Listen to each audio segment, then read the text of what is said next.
Hey there, my name is Anthony Romano, and this video is going to tell you about the hidden dangers of if it fits your macros. So, this video is going to be talking about the ketogenic diet and how I believe it's far better, or at least more predictable, than an if it fits your macros approach. But either way, you're going to learn something by the end of this video.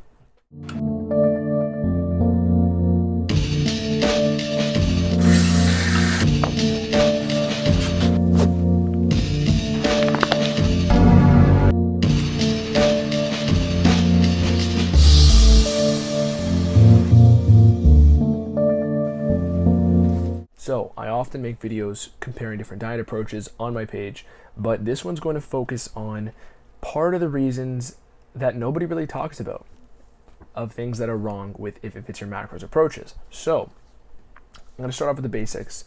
In general, of course, carbohydrates are still in the picture. So you have to select your carbs carefully. The main difference between a macros approach and a keto approach is that with keto, there's a hard stop. You're not going to be consuming any carbs at all. So this gets rid of a lot of the hidden kryptonites that I'm going to talk about in a macros approach. So if somebody is very experienced with if it fits your macros, they can avoid these things, but you have to be very careful.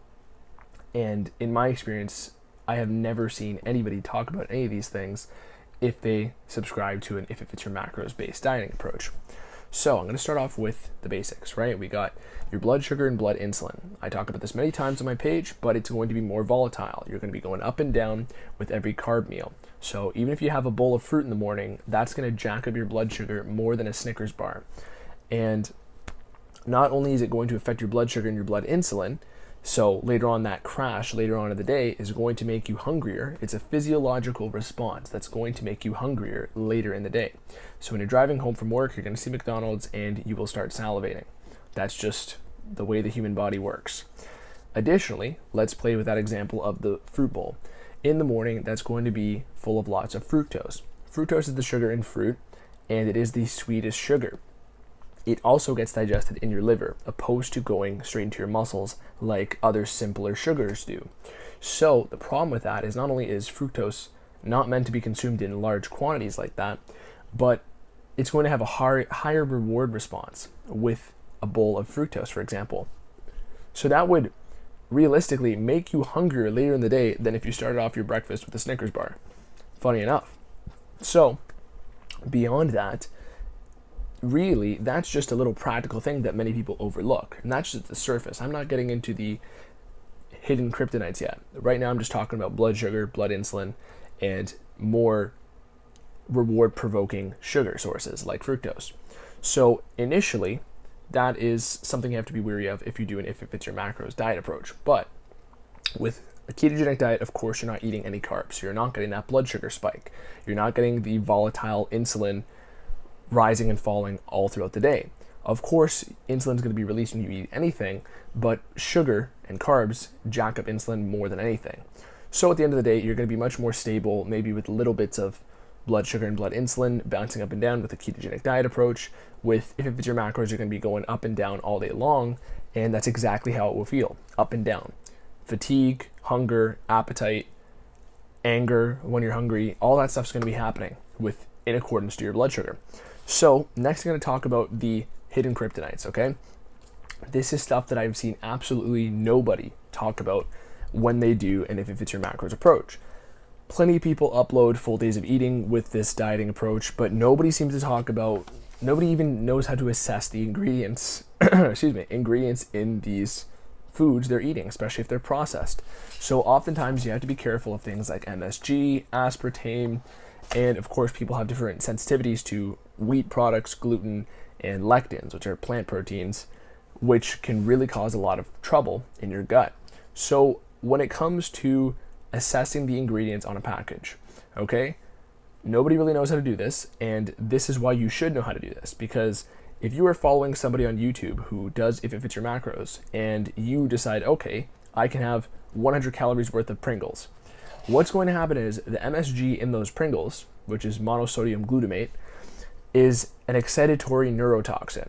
Same thing with aspartame. What they do is they basically trick your brain into getting more excited about a food. So when it's in food, what will happen is basically it will taste better than it actually does. The moment you put MSG into something or aspartame, it creates a brain reward system response, similar to how I was explaining with consuming large amounts of high density sugars in the morning will really jack up your reward system, and then later on in the day you're going to be craving that like a drug addict almost. So of course, you can still get MSG or aspartame on a ketogenic diet approach, but the point is most of these ingredients occur in carbs or processed foods. So really, unless you're having some Diet Coke or something, you're not going to be getting much aspartame or MSG on a ketogenic diet. But MSG is commonly found in processed snacks.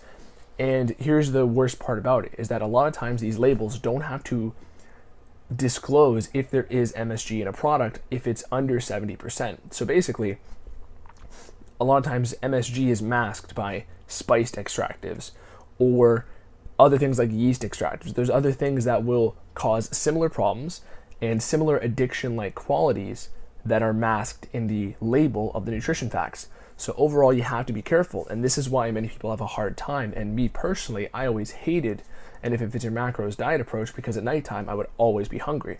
Of course, this could be due to the rising and falling blood sugar and blood insulin, but at the same time, if you eat anything that contains any of these hidden kryptonites, it will be artificially manufacturing more hunger out of you. That's what I always used to say, you can't have just one with the Pringles ads or the whatever chip ad it was, Lay's. At the end of the day, these things, even if it doesn't say MSG on the label, you have to be very careful because there are ways that it is hidden. And this artificially makes you more hungry and more addicted to certain foods. So before I get into the stomach trouble you can have with gluten and lectins, I will say that with hidden kryptonites like MSG, other excitatory neurotoxins in food, this is why it is always better to jump to a keto approach. And this is often why people, of course, ketosis makes people feel good, but oftentimes people feel better than they actually should because they've cut out things like MSG. They've cut out things like aspartame, or maybe they had a wheat intolerance and they cut out wheat, right? Things like this, that when people switch to keto, it just eliminates a lot of things. Maybe people have a sensitivity to dairy and they're not eating too much milk and they're not drinking any more milk as they often were before.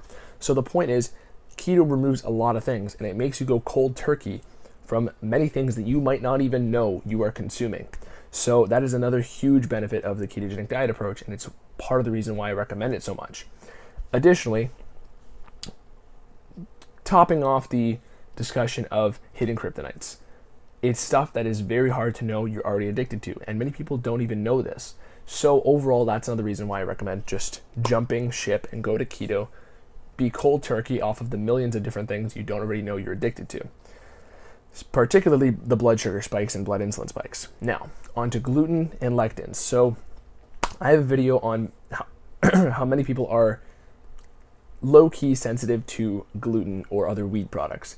These grains have changed dramatically since evolution and since the agricultural revolution. The grains themselves are lower in fiber content, and we're able to consume them at higher quantities because they're just simple starches at this point, and some of them might take longer to digest and actually pass through the gut. This is why people with celiac disease are often, or even if you look at an old textbook, they have, bigger, lower bellies because the food is actually getting stuck in the gut and taking longer to digest. Sometimes it can take even up to like 3 weeks. So gluten and lectins I'm going to approach in the same area because lectins are plant proteins and they can cause equal of digestive problems or equal when it comes to autoimmune disorders. Your body can have an equal, for discussion's sake, look at these things as things you could be sensitive to with an equal probability just because you might not have had these things checked before and you have to be weary of them. So again, lectins are going to come mainly from grains or plant products. Of course, they're in a lot of foods, and if you eat meat from Walmart, whatever GMOs or soy or corn that was fed to the animal or grain is going to show up in their flesh. So again, you could be getting a reaction from meat because it is poor quality. This is why it's always better to get grass-fed, pasture-raised meat. So additionally, the lectins can show up in many foods. And if you shift to a keto approach, many people often save a lot of cash because they're not consuming as many calories every day because they're not as hungry from all the blood sugar and from all the MSG and all those other things, additives in these foods. So a lot of people will make the switch to better quality meat products, better quality, more organic vegetables, pesticide free, which is another thing actually, a little side note, glyphosate is a pesticide which is used in a lot of the Walmart and basic supermarket vegetables and fruits especially. A lot of people have problems with eating peach skins because it's exposed to the pesticides in the fields, but they can eat them just fine when they have the canned peaches which are already peeled. So overall, pesticides can also wreak a ton of havoc. And when you're not having fruits, which is, of course, a common source of pesticides, in addition to grain products and vegetables, when you're on a keto approach, yes, you'll still be having vegetables. But one practical way is that your cash that would have went towards, the extra Oreos that you could fit 2 in per day is going to go into the budget for better quality organic meats and vegetables, which presumably should be pesticide free. So beyond those things, the ketogenic approach is going to be better for your ability to digest food, and gluten and lectins will cause a lot of trouble for your gut bacteria if you're unable to handle most of them. Lectins are always going to cause a problem, and many people have a hard time digesting them overall. But it comes down to large amounts. I mean, people can eat grains, no problem, but if you're having only grains or you're eating sugar all day long, it's going to back up your digestive system. So I believe that covers most of these things here. Of course, your gut bacteria will determine how hungry you are, and if you're feeding it starch and lectins all day long, that's going to perpetuate your constant cycle of hunger. So another reason why you should switch to a ketogenic diet approach, and that kind of ties the knot on the gut bacteria section of this video. But overall, reward pathways, gut bacteria influencing your hunger and your health, and blood sugar and insulin volatility are things that keto will dramatically change your life with. Okay, with those 3 areas, you will experience a dramatic change. And as I've said before, keto is just a great way to go cold turkey off of a lot of things that you didn't know you might already have a physiological addiction to. So if you were interested, check out my description, check out my other videos. I have free plans, other free videos that you can watch. And beyond this, thank you for watching this video. My name is Anthony Romano. Peace.